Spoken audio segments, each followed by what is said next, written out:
¿Qué tal? Dejábamos el anterior vídeo tutorial hablando del método AutoSuggest, método que forma parte de la clase AutoSuggestControl, una de las dos en torno a las cuales organizamos todo nuestro código JavaScript para la aplicación. Decíamos que la utilidad de este método era mostrar, tanto en la caja de texto, lo que denominamos el sistema de typeahead, como en la lista desplegable, lo que veremos más adelante, las sugerencias que devuelve nuestra petición al servidor. Pero esta funcionalidad tiene que estar enlazada, tiene que ser disparada desde la caja de texto usando algún tipo de evento. Y hablamos de un evento de tecla que será aplicado en la caja de texto. Y hay tres tipos de eventos que podemos usar en una caja de texto respecto al teclado: keyDown, keyPress y keyUp.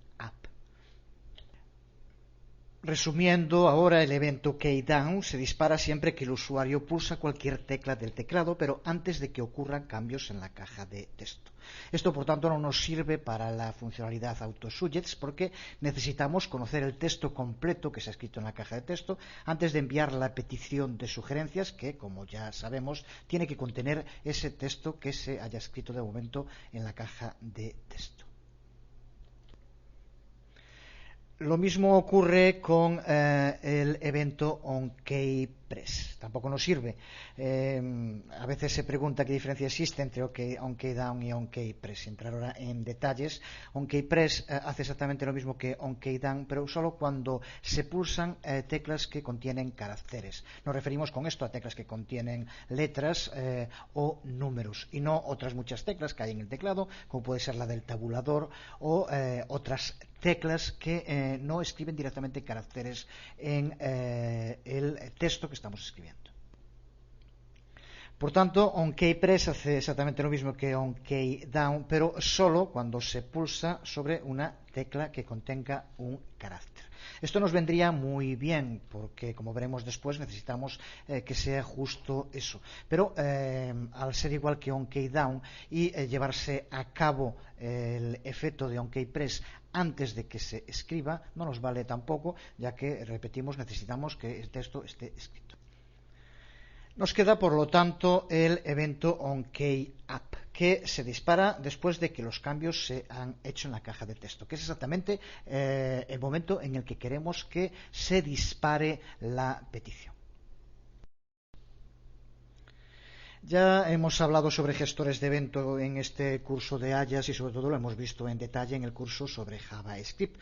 No es algo nuevo que la programación es cada vez más programación orientada a objetos, y en la programación orientada a objetos el uso de los gestores de eventos es imprescindible. Desde luego con JavaScript y por extensión con Ajax ocurre exactamente lo mismo.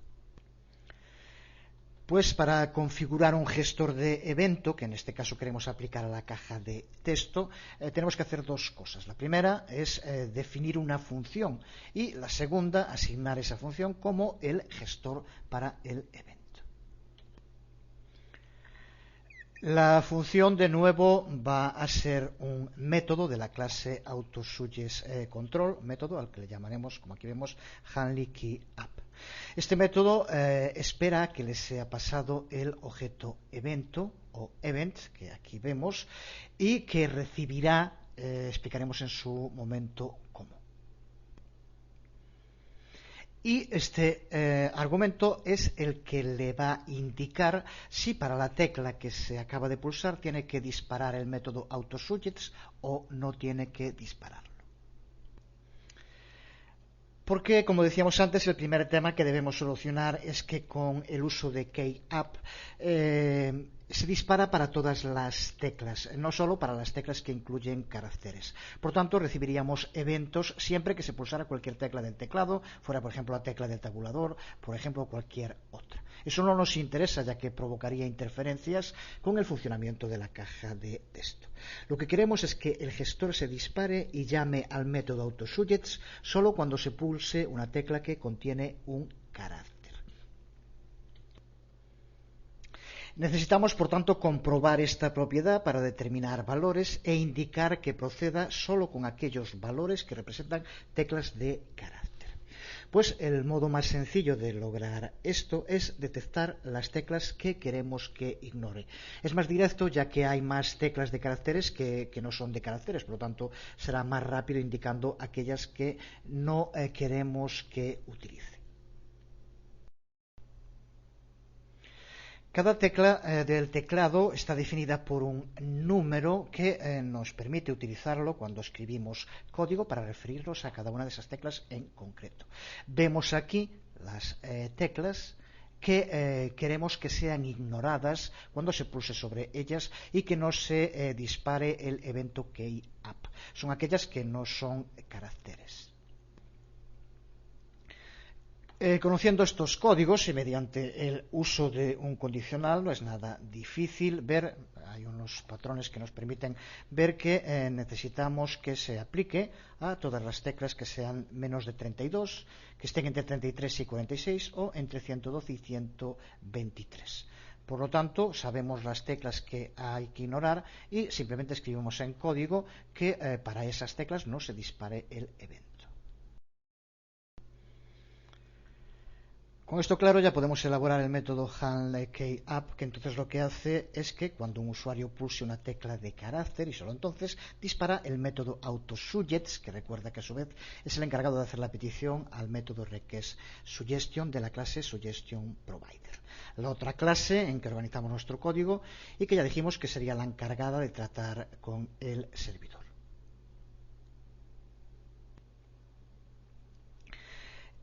Como vemos, cuando hace la petición a requestSuggestion, le pasa un señalizador que lo hacemos mediante el uso de la palabra clave des, que permite saber desde dónde le llega la petición y por tanto dónde va a tener que devolverla.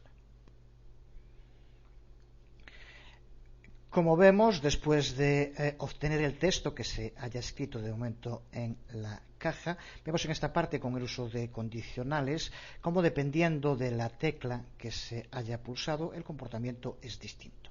Aquí vemos la parte que lo que va a hacer es ignorar porque son esas teclas que no consideramos de caracteres. Aquí es la parte con las teclas que se consideran de caracteres y por lo tanto lo que hace es llevar a cabo la petición, como vemos, de requestSuggestions. Y hay otras dos teclas que vemos aquí, que son la tecla con valor 8, que es la de retroceso, y la de 46, que es la de borrar, con las cuales produce modificación en lo que está escrito en la caja de texto y por lo tanto queremos que se lleve a cabo la petición. Pero sin embargo no queremos que lleve a cabo el type ahead, porque lo que está haciendo es borrando o retrocediendo y por lo tanto queremos que aparezca solo lo que se ha escrito. Por eso se incluye también aquí esta tercera posibilidad. Por tanto, resumiendo, con esto lo que tenemos es creado un método que cuando en la caja de texto el usuario escriba uno o varios caracteres, si son caracteres, entonces lo que va a hacerse, como vemos aquí, es realizar la llamada a el método requestSuggestion, que es el encargado de llevar a cabo todo el proceso con el servidor, que veremos en su momento, y posteriormente devolver la información que gracias al uso de ODES se la devolverá a la caja de texto también, que es lo que nos interesa. Pero una vez hecho esto, como decíamos, tenemos creado el método que va a actuar como gestor de eventos. Ahora lo que tenemos que hacer es asignarlo como gestor de eventos. La aplicación va a contar con más de un gestor de eventos. De momento hemos visto este, pero veremos que hay alguno más. Y por lo tanto es más operativo, queda mucho mejor estructurado el código si creamos un método específico separado del resto para manejar todos los gestores de eventos. Es el método que vamos a llamar el método init y que también formará parte de la clase autoSuggestControl. Aquí vemos el método init que también, como vemos, empieza por crear un indicador, un señalizador al objeto des. De modo que podemos usar esto más tarde. Cualquiera que haya trabajado con clases conoce la importancia del uso de des, palabra clave, que nos permite referirnos a una instancia concreta de un objeto de modo genérico, guardando este señalizador en una variable, que es lo que hacemos aquí. lo podemos utilizar posteriormente. De este modo nos permite, gracias al uso de esa palabra clave des, poder utilizar el mismo método, en este caso, para llevar a cabo llamadas desde distintos objetos. ¿Vale? Luego, como vemos, dentro del método definimos una función, que en este caso no lleva nombre, una función de las que se denominan anónimas, que está dentro de ese propio método y es la que define el OnKeyUp como un gestor de evento para la caja de texto, que es lo que decíamos desde un principio que queríamos hacer. Y dentro de esta función es desde donde llamamos al método handleKeyUp que creamos antes y como vemos usando como señalizador o des la variable creada también antes. Y usamos des porque de ese modo sabemos que nos estamos refiriendo a la caja de texto, no al control de autosugerencias. Este método, como vemos, requiere que le sea pasado el objeto event. Y de nuevo nos encontramos con que tenemos que tratar con el comportamiento del objeto del object event, que es distinto si hablamos del object event en el DOM y en el Internet Explorer. El object event en DOM es pasado siempre como un argumento del gestor de evento, mientras que dentro de Internet Explorer es pasado como una propiedad de window. Por tanto, en lugar de hacer una detección del navegador, lo que podemos es comprobar si el objeto event es pasado en el gestor de evento y si no es así, como vemos aquí, entonces lo que hacemos es asignarlo como window event dentro de la misma variable. Y por último este método init, que como vemos se inicializa más que el evento OnKeyUp, hay algún otro evento que veremos en su momento. Pero este método init tiene que ser inicializado junto con el constructor y vemos como dentro del propio constructor de la clase se llama al método init. Pues con lo que llevamos visto hasta ahora tendríamos ya implementada la funcionalidad typeahead del control autosuggest. Con esto le estaríamos mostrando al usuario una sugerencia simple dentro de la caja de texto al tiempo que escribe. Pero el objetivo, ya sabemos, es que también se le provea con múltiples sugerencias en otra lista desplegable que aparezca justo debajo de la caja de texto.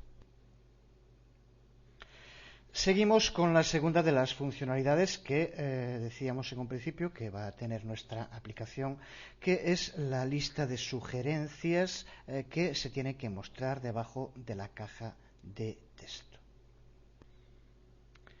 Cuando empezamos a estudiar esta aplicación vimos el código HTML y el código CSS usado para crear la lista desplegable de sugerencias, si recuerdas. Pues también dijimos en aquel momento que ese HTML teníamos que crearlo programáticamente. Pues es ahora cuando vamos a crear ese HTML programáticamente y también cuando vamos a aplicarle las clases CSS que creamos antes para darle el aspecto que queremos. De nuevo se trata de un proceso de múltiples pasos y para empezar necesitamos una propiedad en la que almacenar el elemento div que posteriormente van a utilizar distintos métodos de la clase autosuggestControl con la que estamos trabajando desde el principio. Esta propiedad le vamos a llamar layer y como vemos la configuramos en un principio como null. Aquí tenemos esta clase a la que estamos haciendo referencia, ya hicimos referencia en distintas ocasiones.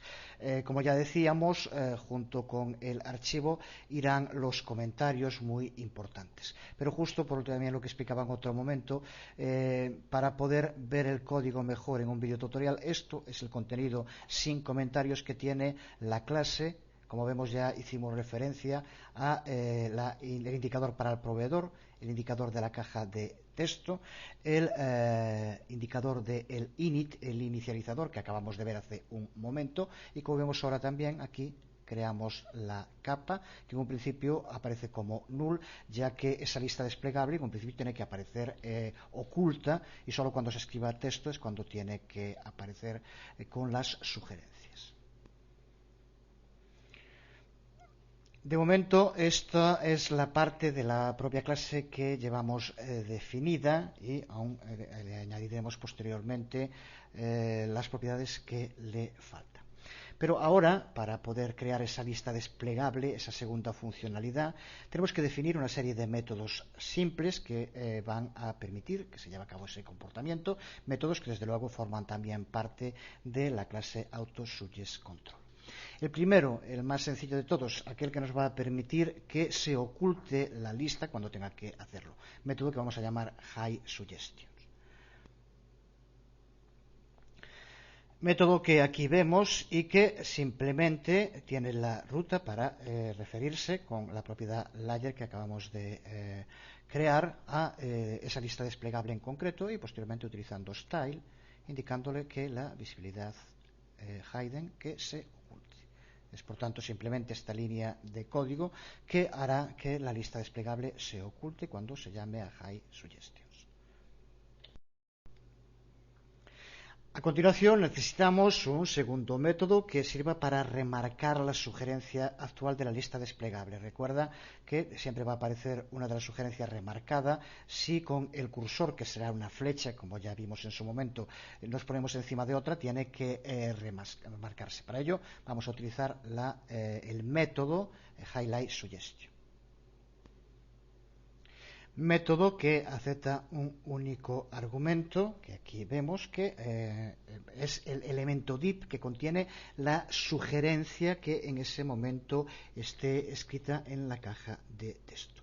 El objetivo de este método es configurar el atributo de ese elemento de clase que es el que esté seleccionado como current en la sugerencia actual y si recuerdas fue lo que indicamos cuando creamos el estilo CSS, hará que aparezca justo con el mismo aspecto que tiene ahora aquí esto que tengo remarcado con fondo azul y el texto en blanco.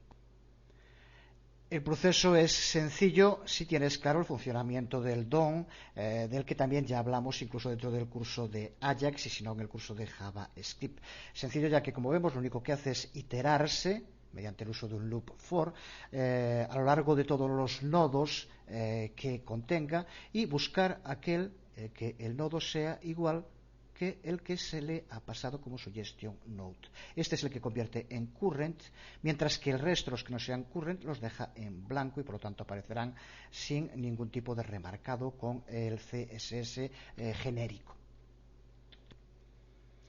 Pues una vez creado esos dos métodos, uno para ocultar la lista desplegable cuando no sea necesario y otro para remarcar el ítem seleccionado, vamos con un tercer método que es el método en el cual vamos a crear la propia lista desplegable div. Este método lo que hace es crear el elemento div y definir el gestor de evento para la lista desplegable.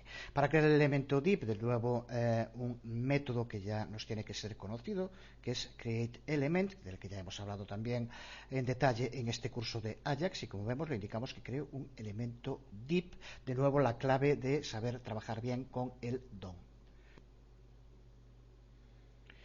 Y vemos que una vez creado, lo que hacemos es aplicarle una serie de atributos de estilo. Vemos, por tanto, que empieza por crear el elemento div y que se lo asigna a la propiedad layer que tenemos definida en la clase. Después, usando class name, aquí lo vemos, que equivale a atributo de clase, lo configuramos como suggestion. Con lo que hacemos que la clase DivSuggestions, que creamos en su momento en el CSS, se le aplique, que es lo que queremos. En la siguiente línea hacemos que la capa se oculte, ya que en un principio debe estar invisible. Y luego, aquí en esta otra línea, lo que hacemos es configurar el ancho de esta lista desplegable igual al ancho de la caja de texto. Para ello, como ves, usamos la propiedad offsetWidth. Y a partir de aquí, una vez que ya hemos creado la capa, toda esta parte del código, lo que va a hacer es asignar los gestores de eventos que van a controlar la lista desplegable. Para ello, como vemos, empezamos utilizando de nuevo DOM mediante el uso de append-child, que también ya hemos visto en el curso. Recuerda que es el método DOM que nos permite, dentro de un documento, añadir a elementos ya existentes otros elementos hijos. Por lo tanto, es justo lo que queremos hacer, crear elementos HTML de forma programática. Una vez que lo tenemos añadido, este nuevo elemento creado programáticamente, ahora lo que vamos a hacer, como decíamos, es aplicarle los gestores de eventos. En este caso, con la lista desplegable, queremos que interactúe con el ratón, con el mouse del usuario. Cuando la lista desplegable sea visible, al mover el ratón sobre una sugerencia, esta debe remarcarse. Cuando una sugerencia sea pulsada, hay que colocar esa sugerencia en la caja de texto y además la lista desplegable tiene que ocultarse.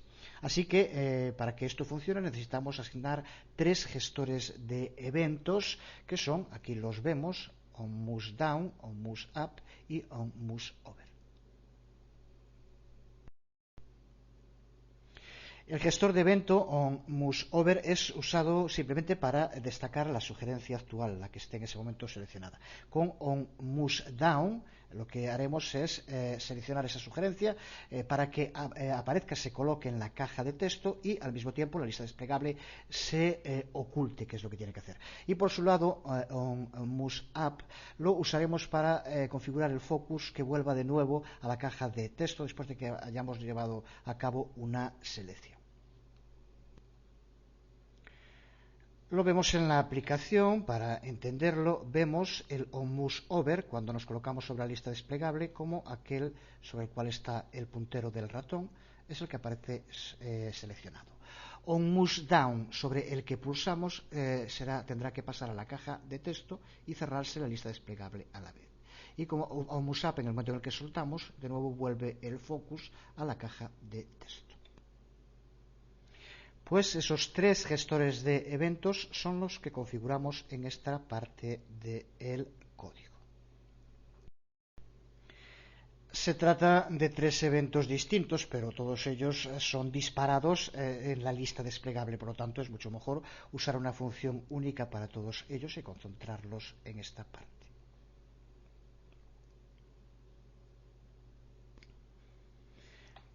De nuevo, en la primera parte, como vemos, lo que hacemos es la asignación de this a una variable que guardamos con el nombre de oThis. De nuevo, de este modo, lo que nos permite, como en las otras ocasiones, es tener una referencia al objeto AutoSuggestControl dentro del propio gestor de eventos. Como vemos posteriormente, usamos oThis para hacer referencia al objeto AutoSuggestControl. Y luego en esta parte lo que hacemos es elaborar una asignación compleja, ya que vamos a asignar la misma función como un gestor de evento, tanto onMouseDown, onMouseUp y onMouseOver. Decía en otro vídeo tutorial un trozo de código que no quedaba demasiado bien, que no era muy elegante, pues aquí justo pasa lo contrario, es un ejemplo magnífico de creación de código. Luego, como vemos, se organiza a través de un simple condicional if, else, si es MouseDown, estas son las acciones a llevar a cabo, si es MouseOver, esta, y si no, que sería onMouseUp, la que queda, sería la del focus que comentábamos. Esta primera parte del código, de nuevo, la ponemos para tratar con el distinto comportamiento, recuerda, respecto al Object Event, si estamos hablando del uso de DOM o del uso de Internet Explorer. Por lo tanto, aquí, en este caso, mediante el uso de OR, indicar que tanto si es el objeto evento de DOM como Window Event en Internet Explorer, así que, por lo tanto, si lo indicamos con estas 2 líneas para que funcione tanto con el DOM como con Internet Explorer. Cuando nos referimos al DOM, en general hablamos de los navegadores que aplican el estándar DOM, que son Firefox especialmente. Y vemos aquí en esta parte de los gestores de evento, en el primero, MouseDown, por lo tanto cuando se pulse sobre una de las selecciones, recuerda que lo que queremos es que esa selección aparezca en la caja de texto y la lista desplegable se oculte. Son las dos cosas que tiene que hacer y que veíamos hace un momento. Vemos aquí de nuevo el uso de la jerarquía DOM, clave para entender el funcionamiento de este tipo de gestores, y vemos como aquí lo que hacemos en esta parte es indicar el valor que tiene que aparecer en la caja de texto y lo hacemos igual a aquel que ha sido pulsado mediante el gestor de eventos. Vemos aquí, por lo tanto, un buen ejemplo de cómo nos referimos aquí a la caja de texto y cómo aquí nos referimos a el que es pulsado de la lista desplegable.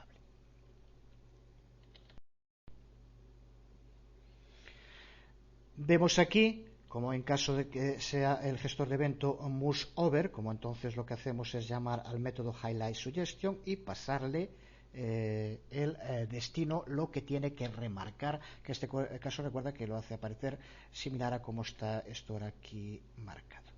Y por último, como decíamos, en caso de que no sea ninguno de estos dos, queda el otro que es moveUp, y lo que hace es devolver el focus a la caja de texto. Seguimos y vamos a ver ahora cómo podemos hacer para posicionar la lista desplegable. Para que el efecto de lista desplegable que creamos con ese div esté completo, necesitamos que el div aparezca justo debajo de la caja de texto. Si la caja de texto estuviera posicionada absolutamente, no sería un gran problema hacer que apareciera justo el div debajo. Pero en las aplicaciones reales, como en este ejemplo, las cajas de texto casi nunca son posicionadas absolutamente y la mayoría de las veces están colocadas inline, forman parte, por ejemplo, de un formulario, como es en este caso. Esto presenta un problema de alineamiento respecto a la lista desplegable. Pues tenemos que buscar un sistema para calcular la posición donde va a aparecer la lista desplegable para que cuando escribamos aparezca justo debajo de la caja de texto, como aquí vemos. Pues para calcular la posición donde debe aparecer la lista desplegable podemos usar las propiedades offsetLeft, offsetTop y offsetParent, propiedades de la caja de texto. De nuevo, señalar que para entender esto bien es clave entender bien el DOM, el Document Object Model. En general, el trabajo con JavaScript es clave. Y después también lo fundamental de este tipo de trabajos prácticos es ser capaz de abstraer aquello que estamos aprendiendo para después poder aplicar en sucesivas o posteriores aplicaciones que creemos nosotros mismos. Eso es lo fundamental, no en sí verlo en un caso concreto, sino ser capaz de abstraer el sistema para poder aplicarlo posteriormente, en este caso para algo que va a ser siempre clave en el uso de JavaScript, que es para la utilización de los elementos del DOM, del Document Object Model, en este caso para el posicionamiento. Las propiedades offsetLet y offsetTop lo que nos indican es el número de píxeles desde la izquierda y desde la parte superior del documento está colocado el objeto. Y el offsetParent se usa en general para indicar el nodo parent del elemento al que nos estamos refiriendo, el nodo padre dentro del que se encuentra. Vamos, por tanto, a crear dos nuevos métodos de la clase AutoSuggestControl, uno al que llamaremos getLeft y otro al que llamaremos getTop, y que nos permitirá, independientemente de dónde localicemos la caja de texto, que el div desplegable aparezca debajo gracias al uso de las propiedades offsetLet, offsetTop y offsetParent. Vemos aquí en primer lugar el método getLeft, como siempre con el número de líneas para que lo puedas localizar rápidamente dentro del archivo AutoSuggest.js. Vemos como dentro del método empieza por crear dos variables, una la que llama onNode y que hace que apunte a la caja de texto mediante el uso de thisTextPos. Y otra la que llama eleft, var eleft, que le da un valor inicial de 0 y que es donde vamos a configurar el número de píxeles que existen desde el borde de la página hasta donde se encuentre la caja de texto. A partir de aquí, como vemos, utilizamos un loop while.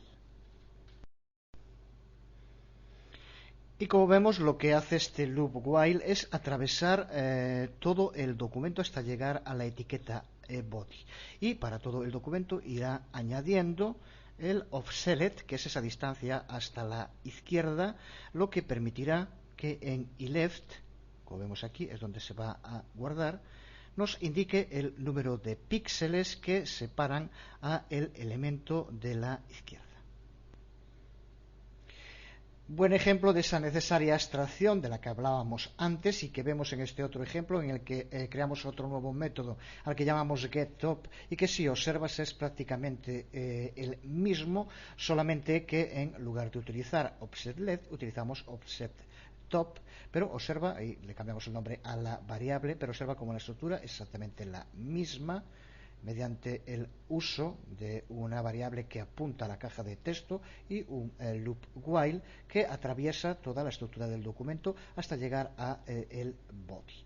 Con lo cual, en este caso, tenemos el número de píxeles hasta el borde superior del documento que nos devuelve, mediante el uso de retar, en una variable llamada iTop, que junto con iLeft es la que nos permitirá saber con precisión los píxeles a la izquierda y desde la parte superior, y así saber cómo tenemos que localizar nuestro div, que va a hacer la función de lista desplegable. El siguiente paso en el proceso de creación de la aplicación es crear otro método que va a añadir las sugerencias en la lista desplegable y luego las va a mostrar. Recuerda que la lista desplegable es un div, pero que es creado programáticamente, como ya dijimos. Vamos, por tanto, a crear el método que permitirá que las distintas sugerencias que recibamos de vuelta tras la petición con determinadas letras se cree esa lista desplegable a partir del div y muestre esas sugerencias dentro del div. Para ello, dentro de este método, al que denominaremos showSuggestions, son clave dos métodos que ya utilizamos en otras ocasiones. El createElement, que si recuerdas nos permite de modo programático crear cualquier elemento de un documento HTML, en este caso para crear un div, y posteriormente el uso de AppendChild, que recuerda que nos permite añadir cualquier también elemento HTML dentro de otros elementos ya existentes. Aquí tenemos ese método showSuggestions, que lo que hace es aceptar un array de sugerencias como argumento, luego construye los elementos DOM necesarios para mostrarlos y además de eso posiciona la lista desplegable justo debajo de la caja de texto como queremos. Vemos de nuevo en el método, como en la primera línea, lo que hacemos es definir una variable a la que llamamos div y que de momento le damos un valor nulo. Tenemos una variable para utilizar posteriormente. Y la segunda línea lo que hace es limpiar el contenido que tenga la lista desplegable mediante la configuración de inner HTML a un string vacío. Con ello, cualquier otra cosa que haya en la capa será borrado. Luego utilizamos un loop for, que va a ser el encargado por una parte de crear el elemento div y crear un nodo de texto para cada una de las sugerencias en la lista desplegable. Para ello, como vemos, utiliza el tamaño del array asSuggestions, que es el que recibe como argumento, para saber el contenido que va a tener el nodo de texto dentro del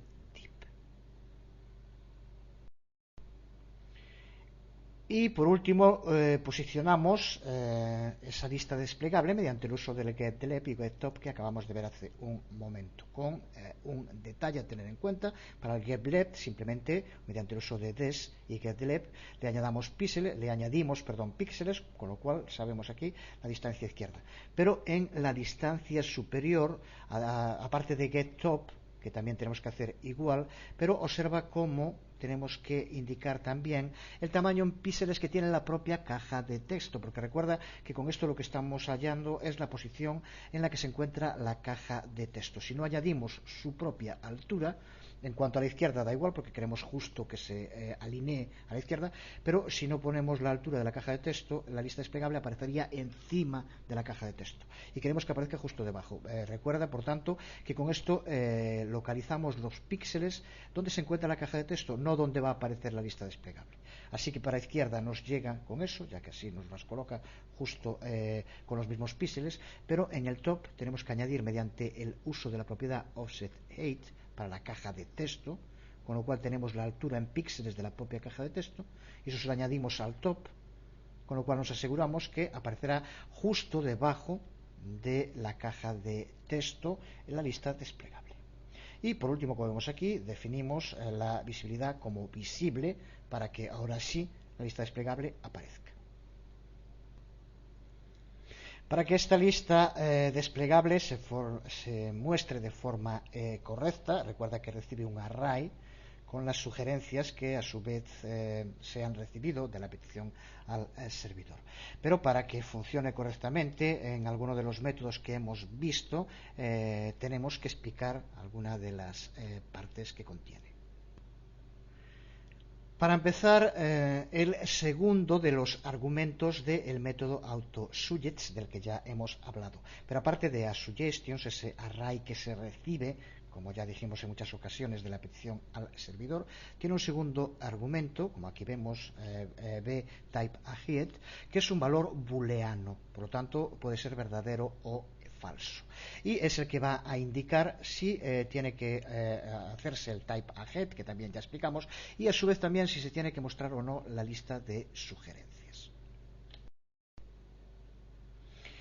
¿Qué es lo que vemos en esta parte de aquí? Ya que si el valor de lo devuelto es 0, por lo tanto no hay resultados, que puede pasar con alguna letra que no tenga resultados, pues entonces ni hay que hacer type ahead ni hay que mostrar la lista de sugerencias. Por lo tanto, como vemos aquí en showSuggestions, lo que le indicaríamos es que oculte mediante la llamada al método hideSuggestions, que también ya hemos visto. Y es también necesario actualizar el método HandlyKeyUp por dos razones, aunque una de ellas ya la explicamos antes. Pero la primera es que tenemos que añadir este argumento typeAhead dentro de la petición requestSuggestions dentro de HandlyKeyUp. Cuando lo llamamos desde aquí, este argumento, como vemos, siempre va a ser verdadero. Recuerda que este método requestSuggestions, del que también ya hemos hecho referencia en distintas ocasiones, está definido dentro del Suggestion Provider, la otra clase que veremos más adelante. La otra razón que ya explicábamos, ahora quedará más clara, es la funcionalidad a aplicar a estas dos teclas en especial, la tecla backspace y la tecla de borrar, la de retroceso y la de borrar. Como ya decíamos, con cualquiera de estas dos teclas, cuando se pulsa, no queremos que lleve a cabo el proceso, el método typeAhead, que ya explicamos lo que era, no lo vamos a volver a hacer. Y observa como aquí justo usamos por ello false y no true, con estas dos teclas en concreto. Sin embargo, sí queremos que se lleve a cabo la presentación de la lista desplegable, ya que en este caso sí seguirá habiendo una lista desplegable, aunque para que no interfiera al haber borrado algún carácter, no queremos que haga el typeAhead. Por lo tanto, vemos aquí la diferencia entre el uso, ya que aquí sí que lleva a cabo de nuevo la muestra de la lista desplegable, mientras que con estas otras teclas, recuerda que ni hace typeAhead ni muestra la lista desplegable, porque son teclas que no son de caracteres. Ya lo explicamos, no insistimos. Pero sí vamos a ver ahora cómo añadir soporte de teclado, pero para la lista desplegable. Recuerda que aquí estamos haciendo referencia a la caja de texto, cuando escribíamos en la caja de texto. Pero la lista desplegable también tiene soporte de teclado. Creo que se entiende perfectamente, pero lo vemos antes sobre la propia aplicación. Hasta ahora vimos las funciones de teclado para la caja de texto, lo que ocurría cuando escribíamos teclas de carácter, de no carácter, en fin, no insistimos. Pero recuerda que también para la lista desplegable existen efectos de tecla, que consisten en flecha arriba y flecha abajo. Observa cómo ahora estoy pulsando la flecha abajo y va entre todos los que hay, y ahora flecha arriba, flecha abajo, flecha arriba, para movernos entre las distintas sugerencias. Estas son, por lo tanto, dos de las teclas que tenemos que configurar para la lista desplegable, pero hay otras dos. Una de ellas, que es la tecla escape, que es para salir de la lista desplegable sin seleccionar, en este caso queda solo la que está seleccionada, pero o podemos también pulsar sobre Enter para salir con ella seleccionada. Así que para configurar la funcionalidad de teclado, el soporte de teclado para la lista desplegable, lo tenemos que hacer sobre 4 teclas, flecha arriba, flecha abajo, escape y Enter. Para que el usuario pueda usar las teclas de flecha arriba y flecha abajo, necesitamos poder mantener la pista del ítem que en ese momento está seleccionado dentro de la lista de sugerencias. Para hacerlo tenemos que añadir dos propiedades dentro de la definición de la propia clase AutoSuggestControl, que aquí vemos completa sin añadir los comentarios para que quede claro.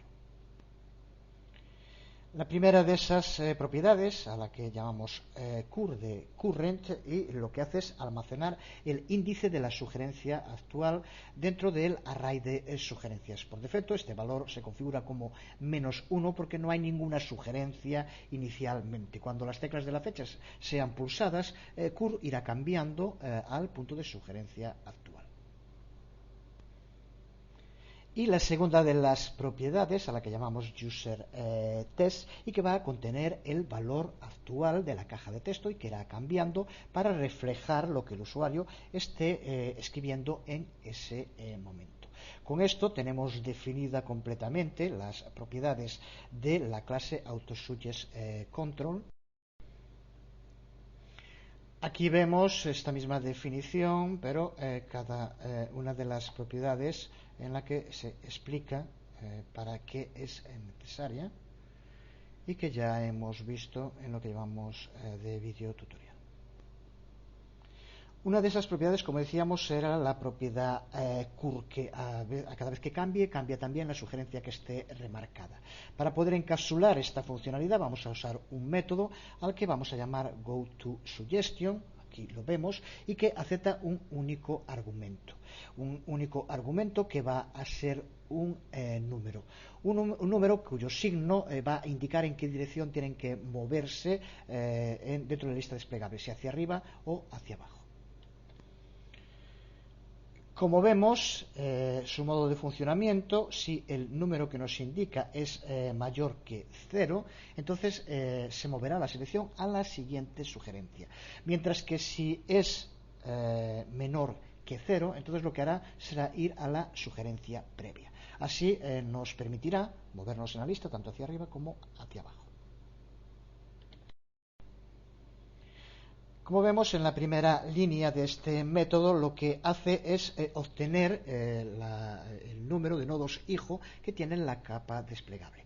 Y como ya sabemos, solo elementos div que contengan sugerencias son nodos hijos de la capa. Así que el número de nodos hijos va a concordar exactamente con el número de sugerencias, que es lo que queremos saber.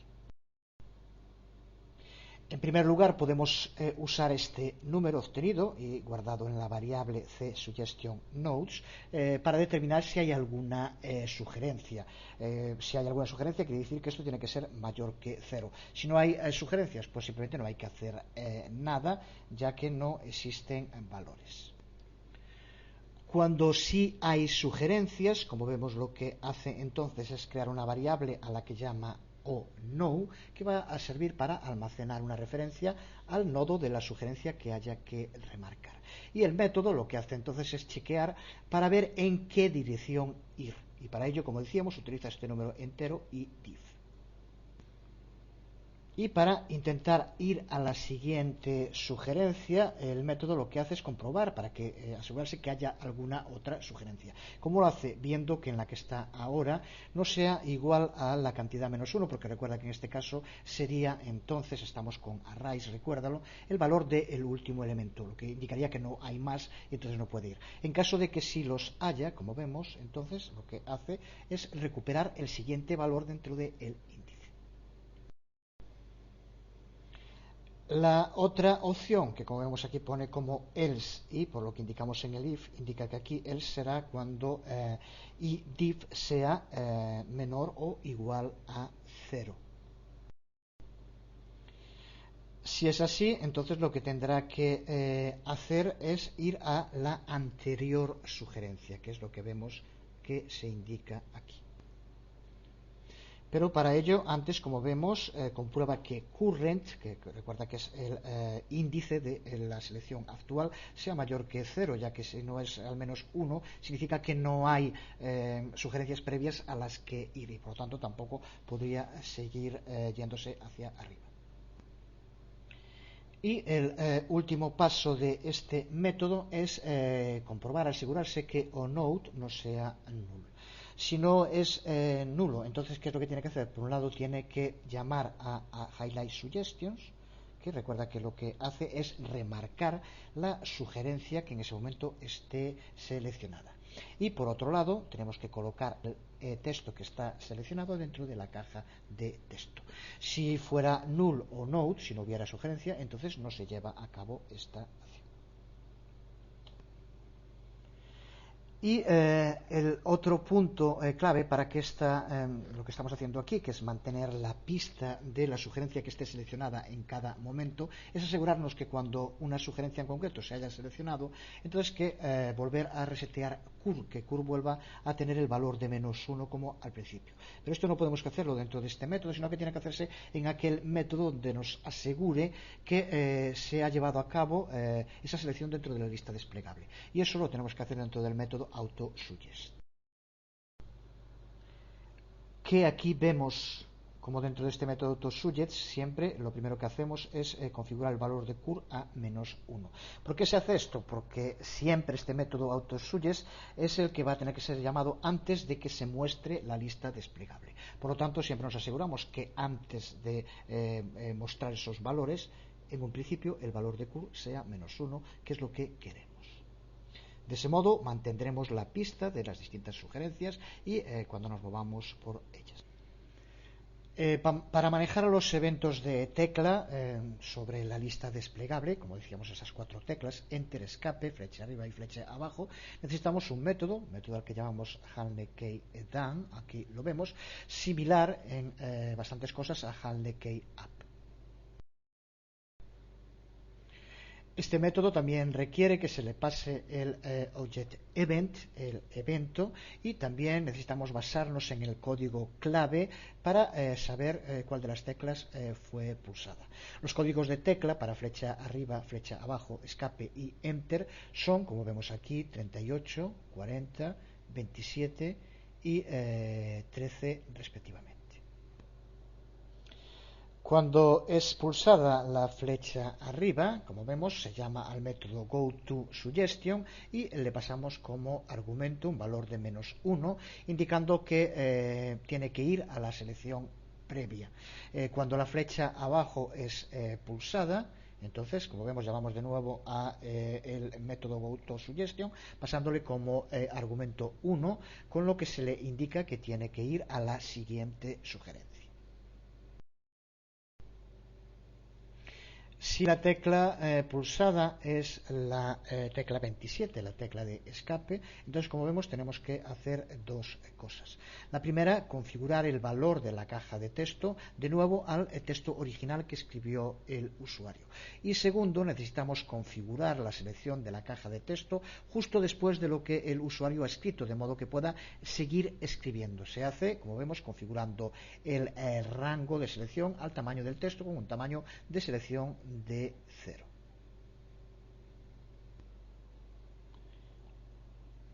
Y por último, cuando lo que se hace es pulsar la tecla Enter, la 13, como vemos lo que hace es ocultar la lista de sugerencias, ya que recuerda que el colocar la sugerencia que esté marcada en la caja de texto se hace ya cuando se selecciona una y por lo tanto ya estará seleccionada, y lo que hace aquí es ocultar la caja de sugerencias.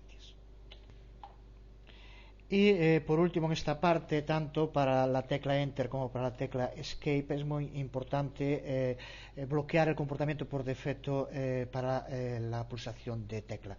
Importante porque nos permite prevenir comportamientos inesperados, como por ejemplo si pulsamos la tecla Enter, que se ha enviado el formulario sin que nosotros queremos que se envíe, por ejemplo.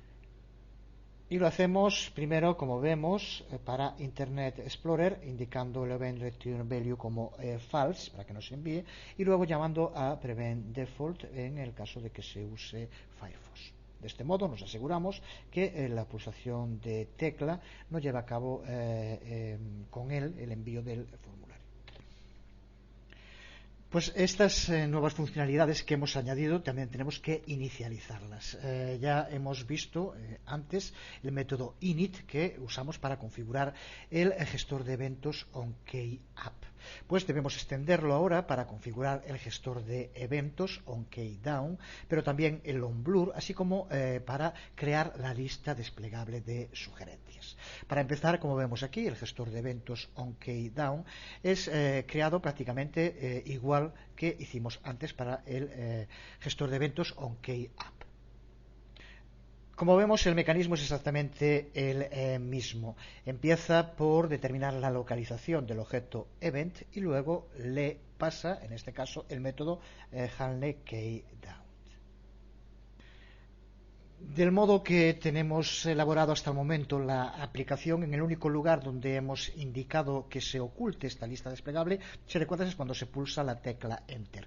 Pero ¿qué pasa si el usuario, en lugar de pulsar la tecla Enter, pulsa en otro sitio de la pantalla, usa la tecla Tab o simplemente pulsa en algún otro campo de formulario? Para prepararse para este evento tenemos que configurar un gestor de eventos OnBlur, que ya tienes que saber perfectamente a lo que se refiere. Justo lo contrario de focus. Con esto lo que indicamos es que en cualquier momento que la caja de texto pierda el focus, se oculte la lista de sugerencias también. Y como puedes ver también dentro de ini incluimos una llamada al método createDropDown que justo crea la estructura inicial de esa lista desplegable. Con esto tenemos prácticamente completado todo lo relacionado con la clase AutoSuggestControl, pero tenemos aún que tener en cuenta otro detalle. Se trata de la necesidad de añadir una nueva funcionalidad que podemos llamar añadir un soporte para escritura rápida. Como ya sabemos, el método handleKeyUp pide sugerencias siempre que se pulsa alguna tecla de caracteres, como ya vimos. Podemos preguntarnos si esto se va a mantener, sea cual sea la rapidez con la que vamos escribiendo. Si es así, podría ocurrir perfectamente que se escribiera tan rápido que cuando recibiéramos las sugerencias ya hubiéramos escrito nuevas letras y por lo tanto iba a entrecortar la forma en la que vamos escribiendo y en lugar de contribuir a mejorar la experiencia de usuario podía contribuir justo a hacerla desesperante. De modo que tenemos que asegurarnos que cuando algún usuario escriba muy rápido en el teclado, esto no signifique que se vaya a deteriorar la funcionalidad de nuestra aplicación. En resumen, lo que vamos a hacer es determinar un corto periodo de tiempo antes de pedir sugerencias al servidor. Esto lo vamos a hacer usando un método, aquí lo vemos, setTimeOut, dentro del método handleKeyUp. Lo que va a hacer, por lo tanto, es retrasar la llamada de la función por un intervalo de tiempo configurado. Esta funcionalidad trabaja del siguiente modo. Para empezar, como vemos, creamos una propiedad a la que ponemos como nombre timeoutID y para empezar le damos un valor de null. Y esto, como vemos, se configura la propiedad dentro de la propia clase AutoSuggestControl. Por lo tanto, tenemos esta propiedad a la que llamamos timeoutID. Y ahora, como decíamos, dentro del método handleKeyUp utilizamos a su vez la función, el método setTimeOut. Le damos un tiempo que aquí determinamos, aquí ponemos 250 milisegundos, podríamos poner la cantidad que quisiéramos, pero para lo que queremos se adapta bien poner esta cantidad, por ejemplo. Y lo que se hace, como vemos aquí, se lo aplicamos a TimeOutID, a esa propiedad. Consecuencia, desde que se haya pulsado una tecla se esperan 250 milisegundos antes de enviar la petición. Si en ese tiempo, en esos 250 milisegundos, se vuelve a pulsar otra, inmediatamente este valor se borra y se le pasa el nuevo. Se espera de nuevo esos 250 milisegundos y si no se pulsa otra se envía la petición y si no se sigue con el proceso. De este modo nos aseguramos que en escritura rápida la petición de sugerencias va a esperar hasta que acabe de escribir el número de teclas que sean y solo cuando ese cuarto de segundo sea el tiempo que se lleve sin pulsar es cuando inmediatamente se manda la petición. Por tanto, en los lugares donde es llamado TimeOutID, que es en aquellos, como vemos, donde se tiene que llevar a cabo la petición de una sugerencia a el servidor, como ya vimos en su momento, sea con el uso de typeahead o sea aquí con el uso o sin el uso de typeahead, ya explicamos por qué. Pero en los dos casos se tiene que llevar a cabo la petición y queremos que se lleve a cabo solo 250 milisegundos después, aquí lo vemos, de que se haya pulsado la tecla. Si antes de esos 250 milisegundos se vuelve a pulsar otra, se borra inmediatamente el contenido y se enviará lo que esté escrito posteriormente. De este modo nos aseguramos que solo se lleve a cabo la petición cuando el usuario haya dejado de escribir. Pues con esto tenemos completado todo el código que necesitamos para la clase AutoSuggestControl. Toda su funcionalidad está ya implementada. Lo que nos queda ahora es crear el proveedor de sugerencias para llamar. Esa segunda clase que decíamos que íbamos a crear y que será la encargada de todo el proceso de ponerse en contacto con el servidor y con la base de datos y recibir y devolver el resultado. La clase Suggestion Provider es relativamente simple comparada con la clase AutoSuggestControl. Esta tiene solo un objetivo, que es pedirle sugerencias al servidor y devolverlas al control. Para hacer esto, Suggestion Provider necesita una instancia de XML HTTP Requests. Para no tener que usar un objeto cada vez que llevamos a cabo una petición y por lo tanto que haya una sobrecarga en estar creando y destruyendo objetos, esta instancia siempre va a ser creada usando una nueva librería, la librería ZXML, que nos permite crear esas instancias de modo más sencillo. Se trata de otra librería más que nos permite automatizar distintas tareas cuando trabajamos con XML HTTP requests importantes. Va el archivo junto con la aplicación, pero desde aquí puedes descargarte un modelo completo en el que además del archivo JS van distintos ejemplos de su utilización con documentación complementaria para aquellos que quieran profundizar en otra de las librerías, que en este ejemplo es la que se usa para esta aplicación. Para utilizarlo, como siempre, dentro del archivo HTML, de autosugerencias HTML, para empezar, como vemos, tenemos la llamada a los distintos archivos y también al ZXMLJS. Y como vemos, la clase SuggestionProvider lo que contiene es una llamada al método createRequest de ZXML HTTP que a su vez guardamos en una variable de nombre HTTP. Y ahora la clase SuggestionProvider tiene un único método, que es el método requestSuggestions. Método que a su vez acepta dos argumentos que aquí vemos. El primero de los argumentos, como vemos, es para indicar el control AutoSuggest sobre el que hay que aplicarlo, y el segundo, el valor booleano, para indicar si hay que aplicar el typeahead o no, de lo que ya hablamos. Primero, como vemos en la primera línea, lo que hacemos es almacenar en una variable a la que llamamos OHTTP el DSHTTP, que es a su vez la llamada que hacíamos en la clase. Esto no sería necesario, simplemente en lugar de poner esto, simplemente poniendo esto en el código, podríamos utilizarlo igual, pero simplemente por mayor legibilidad, mayor claridad en la escritura de código, usamos el nombre de la variable en la cual almacenamos la petición. Creo que no tiene nada que explicar aquí donde usamos el nombre de la variable o HTTP. Podríamos utilizar DesHTTP y el resultado sería el mismo. Por razones de legibilidad usamos el nombre de la variable. Justo lo que hacemos en esta parte del código es comprobar que no haya una petición esperando por respuesta. Tenemos que saberlo ya perfectamente a estas alturas del curso, que el objeto XML HTTP está preparado para ser usado de modo limpio cuando el ready state es igual a 0. Si no es así, lo que tenemos que hacer es abortar la petición que está en proceso para reinicializarla desde 0. Si alguien está viendo el vídeo tutorial y no entiende por qué tiene que saber que ready state tiene que tener un valor de 0, ¿qué quiere decir eso? De nuevo el problema de empezar las casas por el tejado. A continuación, tenemos que tener en cuenta que los datos que están siendo enviados al servidor están codificados con JSON. Por tanto, necesitamos primero crear un objeto ODate.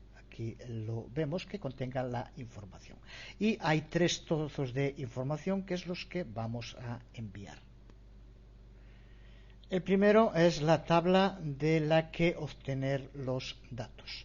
El segundo, el valor actual que se encuentra en la caja de texto y que por lo tanto es a partir del cual nos tiene que devolver sugerencias.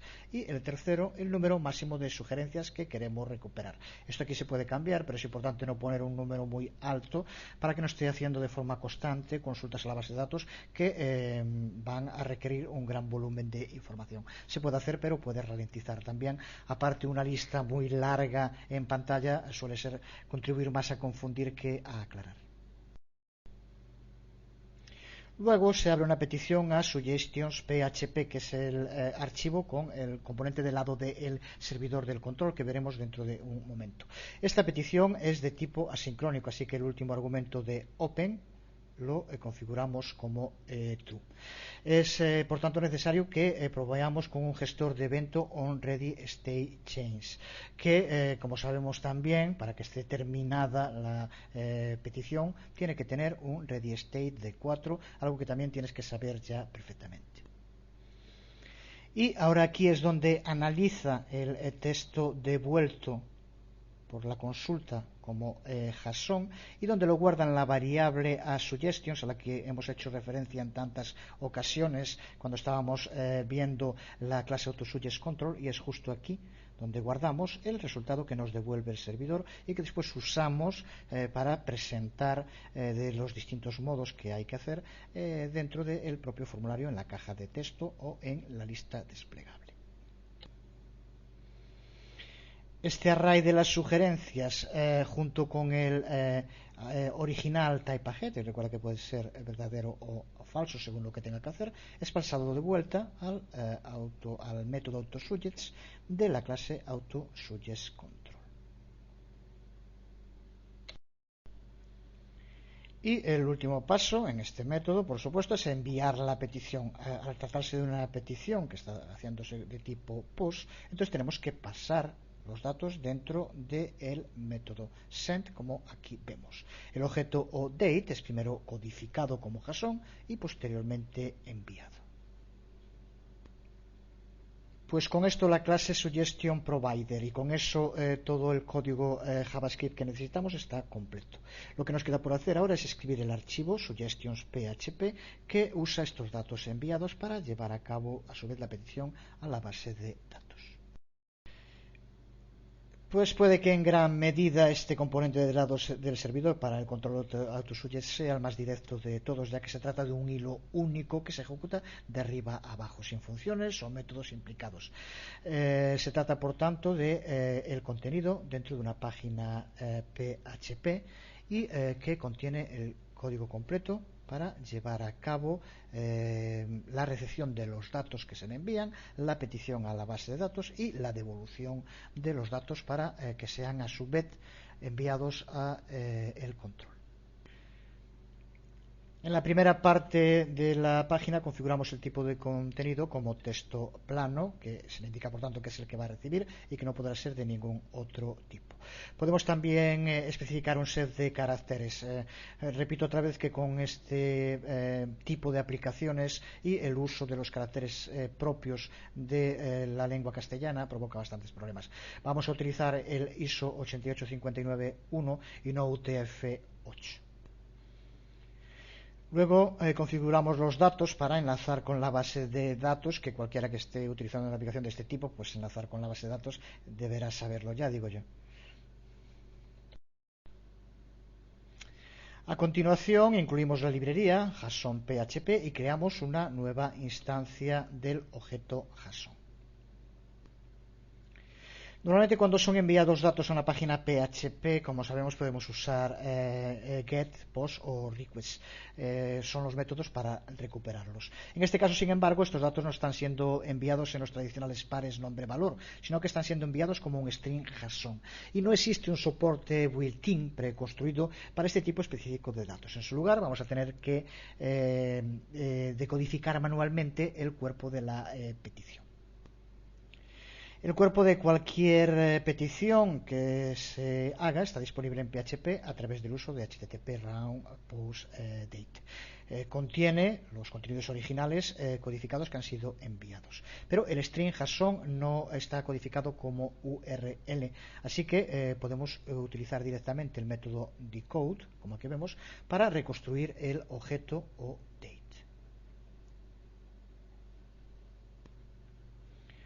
Y también necesitaremos un array donde almacenar las sugerencias y que, ya hemos hecho referencia muchas veces a él, le llamaremos suggestions. Si no hay ninguna sugerencia, no se añadirá ningún valor al array y se le devolverá al cliente un array vacío. Para empezar, nos aseguramos, antes de llevar a cabo la petición a la base de datos, que haya texto en la caja de texto. Dentro de los distintos métodos para llevar a cabo petición de sugerencias, recuerda que se puede hacer cuando se pulsa la tecla delete o también backspace. Eso puede hacer que, en algún caso, la caja de texto pueda estar vacía, aunque se lleve a cabo una petición. Así que es necesario comprobar que haya algún texto en el envío antes de enviarlo a la base de datos. Y en esta parte construimos la consulta a la base de datos a partir de la información que recibimos de la petición. Como vemos en esta parte, se le es name from y aquí lo tiene que hacer con los datos que llegan de la petición. Lo mismo para el nombre, que va a venir dado de nuevo por la información o date codificada JSON que hemos recibido, tanto para requesting, que recuerda que es la tabla a la cual llevar a cabo el texto en concreto, y los límites del número de sugerencias que queremos recuperar. Vemos, por tanto, aquí de nuevo, la sintaxis SQL no es el momento de explicarla. Select name from para indicar la tabla de la que queremos recuperarlo. Where name like, donde aquí indicamos el contenido, que va a ser lo que esté escrito en la caja de texto en ese momento. Order by name, y aquí el límite, que también indicamos, que va a ser, por tanto, el número de sugerencias que queremos recuperar. En esta parte lleva a cabo la conexión a la base de datos con los datos que indicamos arriba y posteriormente nos devuelve los resultados como aquí vemos. Como vemos en esta parte, los datos de JSON que estaban codificados ahora se decodifican de nuevo.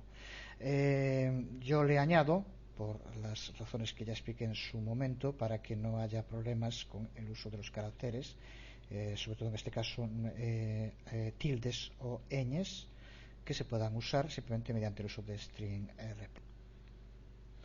Estamos ya a punto de acabar. Enhorabuena al que haya llegado hasta aquí. De nuevo señalo que se trata de videotutoriales especialmente densos, no para principiantes, pero que a mí particularmente son los que más me gustan. Ya hemos construido el HTML, el CSS, el JavaScript y el PHP de nuestra aplicación. Nos queda simplemente ahora en la página HTML de entrada, donde va a estar el control de formulario con distintos campos de texto, uno de los cuales, simplemente en ese, le añadiremos la funcionalidad de mostrar autosugerencias. Así que terminamos con algo más relajado y sencillito. Para empezar, simplemente recuerda la necesidad de llamar a todos los archivos donde tenemos esa información, tanto el JSON como los archivos JS. También es necesario que instanciemos el objeto AutoSuggest_Control después de que la página haya sido cargada completamente. Usamos para ello el gestor de evento onLoad y llevamos a cabo, como vemos, esa instanciación del objeto AutoSuggest_Control que guardamos en una variable llamada oTextBox. En esta línea, como vemos, creamos un nuevo objeto, AutoSuggest_Control, le pasamos una referencia a la caja de texto con el ID de txt_state, que es donde pondremos las provincias, y la nueva clase SuggestionProvider, que también necesitamos. Es importante que esta línea se ejecute con el gestor de evento onLoad, porque para que el documento getElementById que tenemos que utilizar sea seguro, tiene que haberse cargado la página completamente. El resto son simplemente unos cuantos campos de texto, los campos de texto que incluimos y el que queremos que tenga la funcionalidad, que como vemos en este caso le damos de ID txt_state. Pues con esto tenemos creado nuestro servicio de autosugerencias. Doy por supuesto que puede que haya cosas que no estén del todo claras. Ahora se requiere un trabajo propio y sería muy importante, por ejemplo, empezar por intentar reconstruir esta funcionalidad y aplicársela a otro tipo de campos, a otro tipo de situaciones. Una vez que seas capaz de entender cómo reconstruir la propia funcionalidad, la aplicación, sería el momento en el cual podrías plantearte el crear tus propias aplicaciones, también teniendo como base lo ya entendido. Incluso vamos a incluir dentro de este vídeo tutorial, con el anterior ya iba esta aplicación completa, voy a incluir otro buen ejemplo del uso de este sistema de autosugerencias que tiene cosas en común con este que hemos hecho, tiene diferencias con este que hemos hecho y no estaría nada mal incluso también compararlos, cómo están construidos, cómo funciona cada una de las distintas posibilidades de esta aplicación. Vemos aquí otro ejemplo de uso de autosugerencia en la que, de nuevo, como vemos, el funcionamiento es muy similar. Tenemos que ir escribiendo letras y a medida que vamos escribiendo letras, como vemos, nos van apareciendo sugerencias que también son, como vemos, seleccionables. Nos podemos mover. Lo mismo también si uso las teclas flecha arriba, flecha abajo. Aquí lo estamos viendo. Y la diferencia es que aquí es una lista de las funciones PHP y si pulsamos sobre cualquiera de ellas nos lleva a la página de PHP con información sobre la misma. Lo he puesto para que en caso de que sea posible la información esté en la página en castellano, pero de todos modos en esta funcionalidad en concreto, ya es larguísimo el video tutorial, no vamos a pararnos ni mucho menos a verla en detalle, solo señalar que es un muy buen ejemplo de la práctica, comparando las dos, viendo las diferencias, viendo las similitudes, de profundizar en temas complejos y que nadie espere aprender de un día para otro. Irá también la funcionalidad completa, igual que todas las que usaremos en el curso ya preparada para utilizar. Simplemente lo que tienes que hacer es editar el archivo config.php y aquí indicar los datos de la base de datos que tienes que crear. Si es en el local, crea una base de datos con el nombre Ajax y posteriormente ya va también el archivo SQL con la información para que no tengas que ponerlo de las distintas funciones PHP. Aquí tenemos otro buen ejemplo, por tanto, y recuerda que también readaptar esto sería tan sencillo como cambiar los datos de la base de datos para por ejemplo, usarlo como diccionario o mil cosas, y simplemente también tendríamos que cambiar la información en PHP sobre la página a la que llama, que en este caso yo, por ejemplo, lo cambié de modo muy sencillo para que en lugar de aparecer la información, si es posible, si la hay, que no esté si está en castellano, que aparezca en castellano.